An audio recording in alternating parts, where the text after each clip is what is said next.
Friends, இந்த வீடியோவில் நாம் என்ன பார்க்க போகிறோம்னா, வேஸ்ட்டாக குப்பையில் கிடந்த டயரை நம்ம வீட்டில் அழகு சாதன பொருள் வைக்கிற ஸ்டாண்டாக எப்படி மாற்றுறதுன்னு பார்க்கலாம். வீடியோ ஸ்கிப் பண்ணாமல் கடைசி வரைக்கும் பாருங்கள். ஃபஸ்ட்டு அந்த டயர் ரொம்ப அழுக்காக இருக்கிறதுனால அதை நல்லா ஒரு பிளாக் பெயிண்ட் வாங்கி நல்லா பெயிண்ட் பண்ணிடுவோம். கொஞ்சம் செலவு தான், ஆனால் அது ஃபினிஷிங்கில் பாருங்கள் ரொம்ப சூப்பராகவே வந்திருக்கு.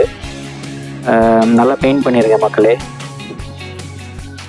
ஸோ அது கொஞ்சம் ரொம்ப அடுக்கானதுனால நல்லா பிளாக் கலர் பெயிண்ட் வாங்கி பெயிண்ட் அடிச்சிட்ருக்கேன். ஸோ உங்களுக்கு இது அடிக்கிறது ரொம்ப சிரமமாக இருந்ததுன்னா நீங்கள் அது ஸ்ப்ரே பெயிண்ட் கூட வாங்கி நீங்கள் அடிக்கலாம். அது உங்களுக்கு வேலை ரொம்ப சீக்கிரமாக முடிஞ்சிடும். ஸோ டயரோட இன்னரில் நம்மளுக்கு பெயிண்ட் பண்ண வேண்டிய அவசியம் இருக்காது. ஸோ அது நல்லா தான் இருந்தது. அதனால் அவுட்டரில் மட்டும் நல்லா பெயிண்டிங் பண்ணிடுங்க. பெயிண்டிங் பண்ணால் அது காயறதுக்கு கொஞ்சம் லேட் ஆகும். அது ரப்பர்னால் கொஞ்சம் காயறதுக்கு லேட் ஆகும். ஆனால் நீங்கள் ஸ்ப்ரே பெயிண்ட் பண்ணிங்கன்னா சீக்கிரமாகவே காஞ்சிரும். அது உடனே காஞ்சிரும். இது நம்ம நார்மல் பெயிண்ட்னால இதுக்கு கொஞ்சம் காயறதுக்கு ரொம்ப லேட் ஆயிடுச்சு. நானே கையில் நிறைய வாட்டி எனக்கே ஒட்டிருச்சு. ஒன்ஸ் நீங்கள் பெயிண்ட் அடித்து முடித்ததும் இந்த மாதிரி சின்ன உடன் பீஸ் ஒரு 3 எடுத்துக்கோங்க. ஸோ அதுக்கு ஏற்ற மாதிரி சைஸில் அதை கட் பண்ணிக்கோங்க. கட் பண்ணிவிட்டு ஒன்ஸ் அதுக்கும் இந்த மாதிரி பெயிண்ட் பண்ணிடுங்க. ஏன்னா அது பிளாக்கு, ஸோ இது ஒயிட்டாக இருந்தால் நல்லா தான் இருக்கும். ஆனால் எனக்கு பிளாக்கில் போட்டால் அது நல்லா இருக்கிற மாதிரி தோணுச்சு. ஸோ அதனால் அதுக்கும் நான் பெயிண்ட் பண்ணிட்டேன். பெயிண்ட் பண்ணதுக்கப்புறம் நல்லா காய வச்சுருங்க. இல்லாட்டி பெயிண்ட் ஃபுல்லாக கையில் ஓட்டிடும். அதனால் நல்லா காய வச்சுருங்க வெயிலில்.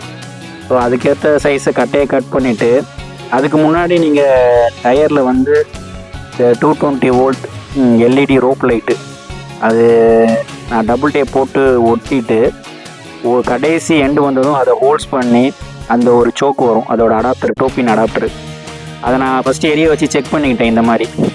ஸோ நீங்கள் அதில் உடன் ஃபிக்ஸ் பண்ணுறதுக்கு முன்னாடி இந்த லைட்டை நீங்கள் கரெக்டாக ஒட்டிட்டீங்கன்னா தான் உடன் ஃபிக்ஸ் பண்ண முடியும். உடன் ஃபிக்ஸ் பண்ணதுக்கப்புறம் இதை நீங்கள் மாட்ட முடியாது. ஸோ அதனால் இந்த ரோப் லைட்டை ஃபஸ்ட்டு நீங்கள் ஃபிக்ஸ் பண்ணிடுங்க. அதுக்கப்புறம் உடனை வச்சு நல்லா டைட்டாக ஸ்க்ரூ பண்ணிடுங்க. அந்த உடன் பீஸ் மேலேயும் கீழேயும் போகாமல் ஒரே ஸ்ட்ரைட்டாக வச்சு நல்லா டைட்டாக ஸ்க்ரூ பண்ணிட்டீங்கன்னா அது மேலேயும் கீழேயும் போகாது. ஸோ இதுக்கப்புறம் நீங்கள் வீட்டில் உள்ள உங்கள் சின்ன சின்ன திங்ஸ் எல்லாம் அதில் வச்சுக்கிட்டு கொஞ்சம் சாக்கெட் பக்கத்தில் இதை வச்சு ஆன் பண்ணிங்கன்னா எவ்வளோ சூப்பராக இருக்குது பார்த்தீங்களா. ஸோ இந்த மாதிரி பயனுள்ள தகவல் பெற என்னோடய சேனலை மறக்காமல் சப்ஸ்கிரைப் பண்ணுங்கள். ஸோ இதில் 3 ரேக் இருக்கிறதுனால நீங்கள் 3 ரேக்லேயும் நீங்கள் திங்ஸ் வச்சுக்கலாம். ஸோ நீங்கள் கட்டையை இன்னும் கொஞ்சம் நெருக்கமாக வச்சா ஒரு 4 ரேக் வர மாதிரி வைக்கலாம். ஸோ அது வச்சா உங்களுக்கு நிறைய திங்ஸ் வைக்கிற மாதிரி இருக்கும். வீடியோ பிடிச்சிருந்தால் லைக் பண்ணுங்கள், ஷேர் பண்ணுங்கள், மறக்காமல் என்னோடய சேனலை சப்ஸ்கிரைப் பண்ணுங்கள். அந்த டயர் ஹேங் பண்ணுற மாதிரி ட்ரில் பண்ணி அதை ஸ்க்ரூ பண்ணிடுங்க. அப்போ தான் அதில் திங்ஸ் வைக்கும்போது அது கீழே விழாது. ஸோ இந்த மாதிரி பயனுள்ள தகவல் என்னோடய சேனலை சப்ஸ்கிரைப் பண்ணுங்கள். தேங்க்யூ.